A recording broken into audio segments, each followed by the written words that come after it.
ప్రియులరా, ప్రభు అయిన యేసుక్రీస్తు నామమున మీకు వందనాలు తెలియచేస్తుంటున్నాను. మరలా ఒకసారి ఇలాగూ దేవుని వాక్యంతో మీ గృహాల్లోనికి రావడానికి, మీ ముందుకు రావడానికి ప్రభువు వారు ఇస్తున్నటువంటి కృపను బట్టి నేను ఆయన్ని నిజంగా స్తుతిస్తూ ఉంటున్నాను. ప్రియులరా, నిజానికి ఈ కార్యక్రమాలు మీ దగ్గరికి తీసుకుని రావడానికి అట్టి యోగ్యత కానీ, అట్టి అర్హత కానీ, ఈ కార్యక్రమాలు ముందు ప్రజెంట్ చేసే స్తోమత కానీ మా దగ్గర లేదు యథార్థంగా. కానీ ప్రభువును బట్టి సమస్తాన్ని కూడా మేము చేయడానికి ఆయన కృప చూపిస్తూ ఉంటున్నారు. ఇది కేవలము ప్రభువారి యొక్క కృపే. అందువలన నేను మరలా మనవి చేసేది ఏంటంటే, విశ్వాసులైనటువంటి వారు మా కొరకు ప్రార్థన చేయండి. ఈ ఓపెన్ డోర్ మినిస్ట్రీస్లో ఉన్న ఇతర విభాగాలు బలపరచబడులాగన, అభివృద్ధి పొందులాగన, స్థిరపరచబడులాగన మీరు ప్రార్థన చేయాలని కూడా నేను ఎప్పుడు కోరుతూ ఉంటున్నాను. దేవుడు మిమ్మల్ని దీవించి ఆశీర్వదించునుగాక. ఈ దినాన్న పరిశుద్ధ గ్రంథం అయిన బైబిల్ మన విషయంలో, అనగా ప్రభువును ఎరిగిన వారి విషయంలో, ప్రభు వారిని నమ్ముకున్న వారి విషయంలో ఏం చెబుతుంది అంటే, మనము ఆయన కుమారులము, ఆయన కుమార్తెలము, ఆయన ఇంటి వారమై ఉన్నామని కన్ఫర్మ్ చేస్తూ ఉంటుంది. ఇందుకు ఉదాహరణగా 2 వచనాలు మీకు నేను చెప్పాలని ఆశపడుతున్నాను. మొదటిది యోహాను సువార్త 1:12 అందరికీ తెలిసిన వాక్యం. ఎవరైతే తనను అంగీకరించారో, అనగా యేసుక్రీస్తు ప్రభువారిని తమ హృదయములలోనికి అంగీకరించారో, ఆయనను తమ ప్రభువుగా, దేవుడిగా స్వీకరించారో వారందరికీ, అట్టి వారందరికీ, వారెవరైనా, ఏ దేశస్థులైనా, ఎటువంటి పరిస్థితుల్లో ఉన్నా, ఏ కులము, ఏ జాతి, చదువుకున్నా చదువు లేకపోయినా, డబ్బున్నా డబ్బు లేకపోయినా, ఎవరైనా అటువంటి వారిని తన కుమారులుగా చేసుకోవడానికి, అటువంటి అధికారాన్ని, తన పిల్లలయ్యే అధికారాన్ని మనందరికీ దయచేశాడు అనేటటువంటి విషయాన్ని చాలా స్పష్టంగా చెబుతున్నాడు. మరో మాట, రోమీయులకు రాసిన పత్రిక 8వ అధ్యాయం 14వ వచనం నుండి మీరు చదివినట్లయితే, ఎందరైతే దేవుని ఆత్మచేత నడిపింపబడతారో వారందరూ కూడా దేవుని కుమారులై ఉన్నారు. మీరు భయపడడానికి మరలా దాస్యపు ఆత్మను కలిగి లేరు, కానీ మీరు దత్తపుత్ర ఆత్మను, ఆయన కుమారుడైన యేసుక్రీస్తు ఆత్మను కలిగి ఉన్నారు. మీరు కుమారులైతే ఆయన స్వాస్థ్యమునకు, లేక ఆయన ఆస్తికి వారసులై ఉన్నారు. You are the legal heirs of his inheritance. పరలోకమందు మనకు స్వాస్థ్యం ఉన్నది, పరలోకమందు మనకు ఆస్తి ఉన్నది, పరలోకమందు మనకు భవనాలు ఉన్నాయి. There are many mansions in my father's house. నా తండ్రి ఇంట అనేక నివాసములు ఉన్నవని యేసయ్య చెప్పిన మాటలు మనం జ్ఞాపం చేసుకుందాం. మరో మాట, ఫిలిప్పీలకు రాసినటువంటి పత్రిక 2వ అధ్యాయం 14-15 వచనాల్లో పౌలు ఇలా చెబుతున్నాడు, మీరు మూర్ఖులకు వక్ర జనము మధ్య ఉన్నారు. మీ చుట్టూ అనేక మంది తిరుగుబాటుదారులు ఉన్నారు, హత్యలు చేసేవారు ఉన్నారు, లంచగొండులు ఉన్నారు, మూర్ఖంగా ప్రవర్తించేటటువంటి వారు ఉన్నారు. మూర్ఖులకు వక్ర జనము మధ్య, అటువంటి లోకములో మీరు ఎలా కనబడుతున్నారంటే దేవుని కుమారులుగా కనబడుతున్నారు. ఈ లోకమందు జ్యోతుల వలె మీరు ప్రకాశిస్తూ ఉంటున్నారు, దేవుని వాక్యమును, జీవవాక్యమును చేతపట్టుకుని అంటున్నాడు. What a wonderful verses. ఇలాగూ పరిశుద్ధ గ్రంథం మరలా మనల్ని కన్ఫర్మ్ చేస్తుంది ఏంటంటే, we belong to God, we are sons and daughters of God. యేసయ్యను నమ్మిన ప్రతి బిడ్డ కూడా కుమారుడు, కుమార్తె. అయితే నీవు ఎలాంటి కుమారుడిగా ఉంటున్నావు? ఒక కుటుంబంలో ఉండేటటువంటి పిల్లలు అందరూ ఒకవేళ ఇష్టలైనటువంటి వారుగా ఉండకపోవచ్చు, కనుక నీవు పరలోకమందున తండ్రికి ఎట్టి కుమారుడుగా ఉంటున్నావు. బైబిల్ గ్రంథంలో అనేక మంది కుమారులను గురించి, కుమార్తెలను గురించి పరిశుద్ధ గ్రంథం సాక్ష్యం ఇస్తుంది. ఈ సమయంలో మన యొక్క ప్రోత్సాహం కొరకు, మన ఆత్మీయ అభివృద్ధి కొరకు 2-3 నేను మీకు జ్ఞాపం చేయాలని ఆశపడుతూ ఉంటున్నాను. మొదటిగా ఇస్సాకు అనే కుమారుని గురించి మనం ఆదికాండంలో నేర్చుకుంటాం. 12వ అధ్యాయంలో అబ్రహామును దేవుడు పిలిచాడు. ప్రభు అతనిని విశ్వాసయాత్రలో నడిపిస్తూ ఉన్నాడు. He waited for 25 long years to have only one single child. ఓ చిన్న పిల్లవాడిని, ఓ కుమారుణ్ణి పొందుకోవడానికి 25 సంవత్సరాల సుదీర్ఘ ప్రయాణాన్ని, వేచి ఉండడాన్ని, వెయిటింగ్ని కలిగి ఉన్నాడు. తన శరీరం ఉడిగిపోయినది, మానవ రీతిగా పిల్లలు పుడతారనే నిరీక్షణ లేదు. తన భార్య శరీరము, ముసలితనము వచ్చేసింది. ఆ సమయంలో ప్రభు ఒక కుమారుని దయచేశాడు. అబ్రహాము ఎంతగానో ముద్దాడి ఉండొచ్చు, అబ్రహాము ఎంతగానో ప్రేమించి ఉండవచ్చు. అందుకే నీకు లేక పుట్టినటువంటి ఏకైక కుమారుడిని నువ్వు తీసుకొని నేను చూపించేటటువంటి మోరియా పర్వతాలలో ఒక పర్వతం పైన అతనిని నాకు దహన బలిగా అర్పించు అన్నాడు. It is a tough challenge for Abraham విశ్వాస విషయంలో పరీక్షింపబడుతున్నాడు, విధేయత విషయంలో పరీక్షింపబడుతూ ఉంటున్నాడు. ఈ పరీక్షలో అతడు ఎలాగూ స్పందిస్తాడో చూడాలని దేవుడు ఈ పరీక్ష అతనికి పెట్టాడు. కానీ అతడు తెల్లవారుజామున లేచి తన కుమారుణ్ణి తీసుకొని తన పనివారితో కలిసి ఆ పర్వతాల వైపు వెళ్ళిపోతూ ఉన్నాడు.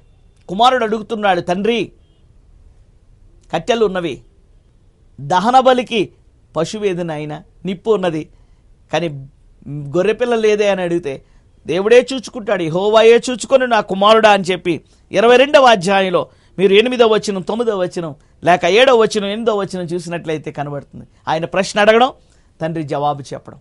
గొర్రెపిల్ల ఏది అన్నప్పుడు ఆయన హృదయం ఎంతో భారంతో నిండిపోయి ఉంటుంది. ఎందుకంటే ఆయనే గొర్రెపిల్లగా అవబోతున్నాడని. అక్కడికి వెళ్ళాడు. తర్వాత ఇస్సాకుకు అర్థమైంది. అతని కాళ్ళు చేతులు కట్టి బలిపీఠం మీద పెట్టినప్పుడు గొర్రెపిల్ల ఎవరో కాదు, నేనే ఆ గొర్రెపిల్లను. కానీ మౌనంగా ఉన్నాడు. ఆయన కేకలు పెట్టలేదు, తండ్రిని తిట్టలేదు, మౌనంగా ఉన్నాడు.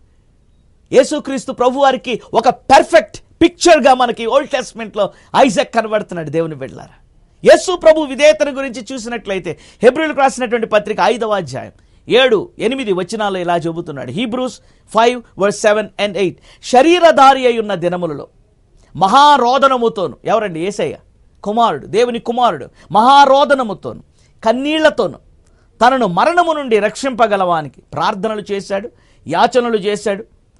అలాగు చేసి తనను తాను సమర్పించుకొని భయభక్తులు కలిగి ఉన్నందున ఆయన అంగీకరింపబడిన ఆయన కుమారుడయ్యుండియు తాను పొందిన శ్రమల వలన విధేయత నేర్చుకుని. Isaac is an obedient son, Jesus is an obedient son. ఈ దినాన్న విధేయులైనటువంటి కుమారులుగా కుమార్తెలుగా నీవు నేను మనందరం ఉండాలని పరలోకపు తండ్రి తెలియచేస్తుంటాడు. ఆయన ప్రణాళికకు నువ్వు విధేయత చూపిస్తున్నావా? ఆయన వాక్యములకు విధేయత చూపిస్తున్నావా? ఆయన ఆజ్ఞలకు విధేయత చూపిస్తూ ఉన్నావా? యెషయా గ్రంథం 1వ అధ్యాయంలో అంటున్నాడు, నేను పిల్లలను కని పెద్దవారినిగా చేశాను, వారు నా మీద తిరుగుబడి ఉన్నారు.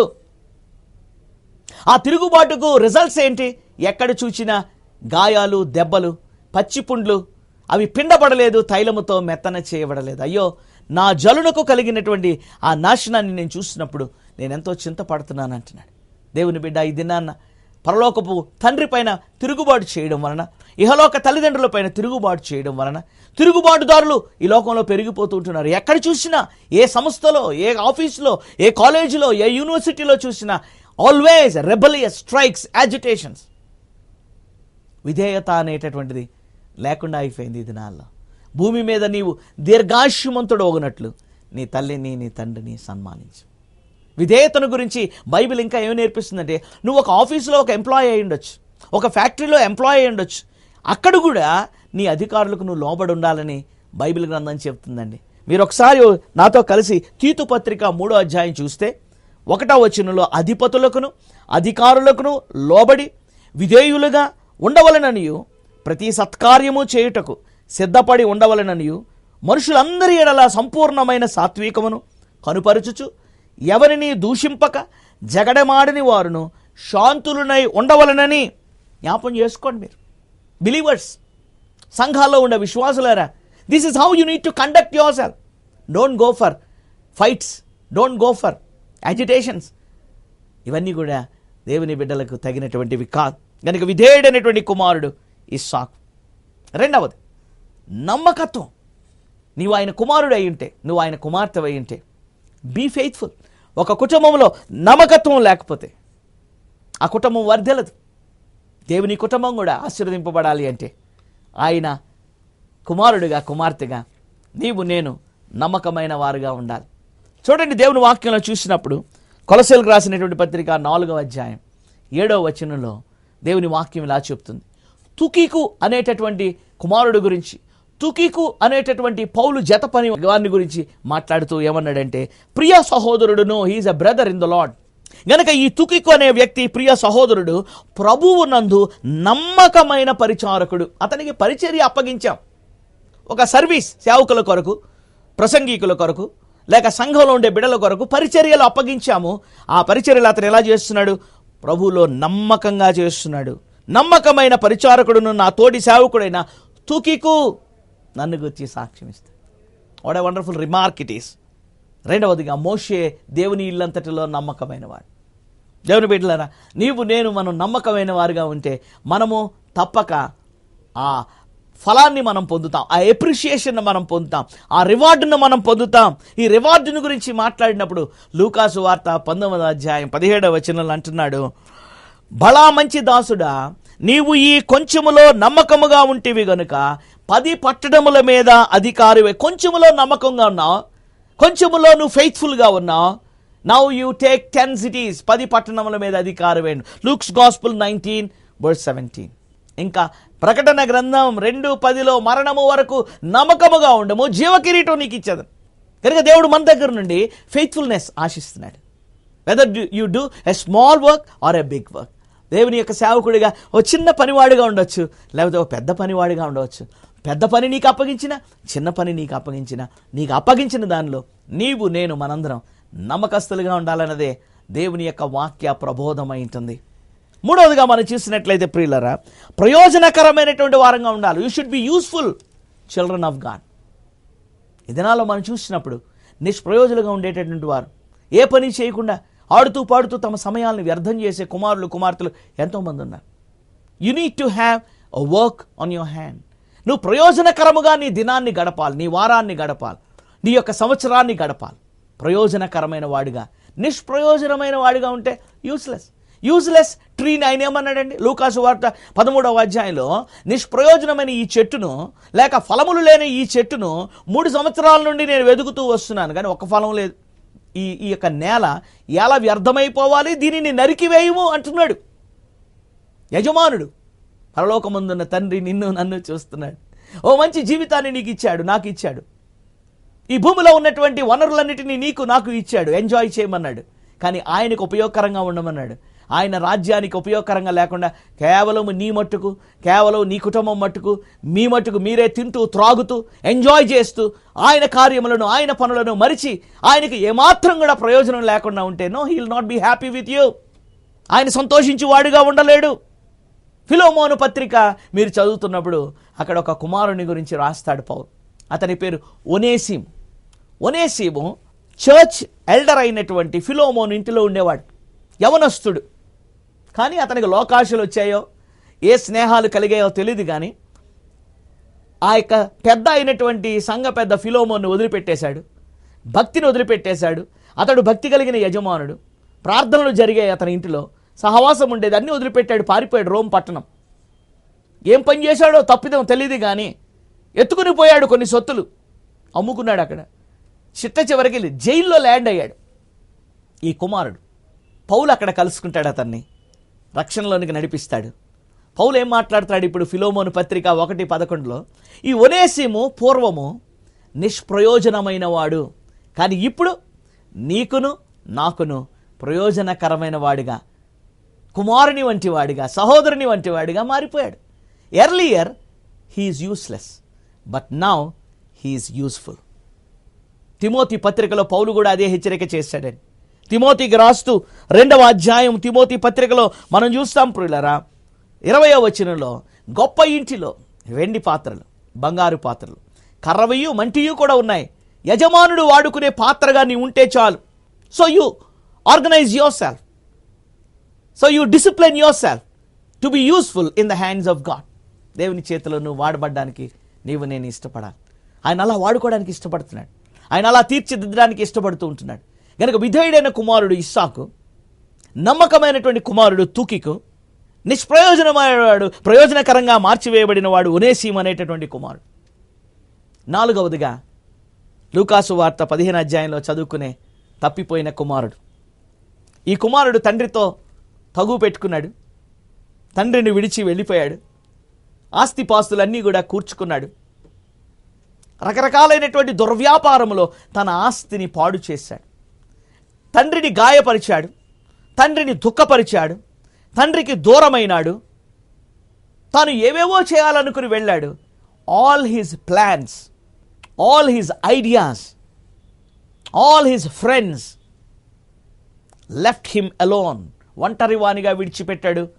అతడు బట్టలు లేనివాడిగా అయిపోయాడు, తిండి లేనివాడిగా అయిపోయాడు, ఉద్యోగం లేనివాడిగా అయిపోయాడు, దరిద్రుడిగా మారిపోయాడు. కానీ ఒక మంచి విషయం అతని గురించి ఏంటంటే అతడు రియలైజ్ అయ్యాడు, అతడు రిపెంట్ అయ్యాడు. అక్కడే అతడు సూసైడ్ చేసుకుని చచ్చిపోవచ్చు, కానీ అతడు తండ్రి ఇంటిని జ్ఞాపం చేసుకున్నాడు. నా తండ్రి ఇంట ఎంతోమంది కూలి వాళ్ళు సమృద్ధిగా భోజనం చేస్తున్నారు. There is abundance in my father's house. I rebelled against him and I came thus far. I will go back to my father. తండ్రి, పరలోకమునకు విరోధముగా నేను పాపం చేశాను. Lord, I have committed sin అంటున్నాడు. నీకు విరోధముగా పాపం చేశాను, నన్ను క్షమించు. నీవు నేను ఈరోజు అలాంటి పశ్చాత్తాపపు ఆత్మ కలిగి ఉంటే, కుమారులారా, కుమార్తెలారా, మీరెవరైనా అయి ఉండొచ్చు, మీరు ఏ వయసు వారైనా ఉండొచ్చు, మీరు దేవునికి కుమారులే, పరలోకపు తండ్రికి కుమారులే. అందుకే పరలోకమందున్న మా తండ్రి అని ప్రార్థన చేస్తున్నాం మనం.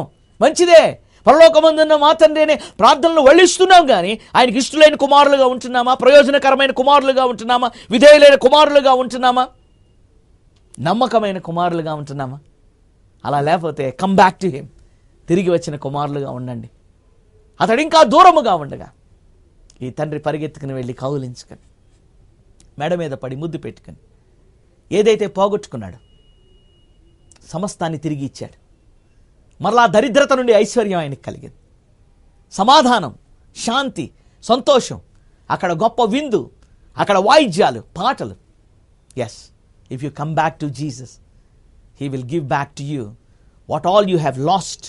నీ జీవితంలో పోగొట్టుకున్న సమస్తాన్ని ఆయన నీకు ఇస్తాడు. ఇది 100% నిజము. బైబిల్ గ్రంథము ఇచ్చేటటువంటి హామీ, దేవుడిచ్చేటటువంటి వాగ్దానం. It all depends upon whether you believe are you don't believe. నువ్వు నమ్ముతావో నమ్మవో అది నీవు తేల్చుకోవాల్సినటువంటి విషయము. నీవు ఒకవేళ ఈ వర్తమానాన్ని నమ్మినట్లయితే, దూరముగా ఉంటే, నీ మనస్సాక్షి నువ్వు ఆ పరలోక తండ్రికి దూరంగా ఉన్నానని చెప్తే, యేసయ్యకు దూరంగా ఉన్నానని చెప్తే, ఈరోజే ఆశ్చర్యపడక ఇదే సమయంలో కమ్ బ్యాక్ టు హిమ్, ఆయన దగ్గరికి రండి. దేవుడు మిమ్మల్ని దీవిస్తాడు. మమ్మల్ని సంప్రదించండి, మాకు ఫోన్ చేయండి, మీ కొరకు మేము ప్రార్థన చేస్తాం. మిమ్మల్ని ఆత్మీయంగా మరింత ముందుకు నడిపించడానికి మీకు సహాయపడగలం. దేవుడు మిమ్మల్ని దీవించునుగాక, ఆశీర్వదించునుగాక. ప్రార్థన చేద్దాం, ఏకీభవించండి నాతో. ప్రేమ కలిగిన మా ప్రియా పరలోకపు తండ్రి, నీకు వందనాలు చెల్లిస్తూ ఉంటున్నాను.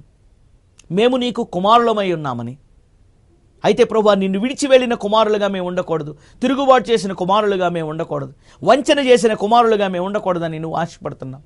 ఆయన ఇస్సాకు వలె, తుకికు వలె, ఫిలోమోను వలె మేము విధేయులు కలిగినటువంటి వారుగాను, నమ్మకమైన వారుగాను, ప్రయోజనకరమైన వారుగాను, నేను ఒకవేళ నీకు దూరంగా ఉన్నామని తండ్రి మా మనస్సాక్షి చెప్తే మేము తిరిగి వచ్చే వారంగాను, పోగొట్టుకున్న వైభవాన్ని తిరిగి సంపాదించుకునే ప్రియమైన బిడ్డలుగా, ప్రియమైన పిల్లలుగా నీ ఇంటిలో మేము ఉండి ప్రపంచవ్యాప్తంగా ఉన్న నీ కుటుంబంలో సభ్యులుగా మేము సిద్ధపరచబడడానికి సహాయం దయచేయండి.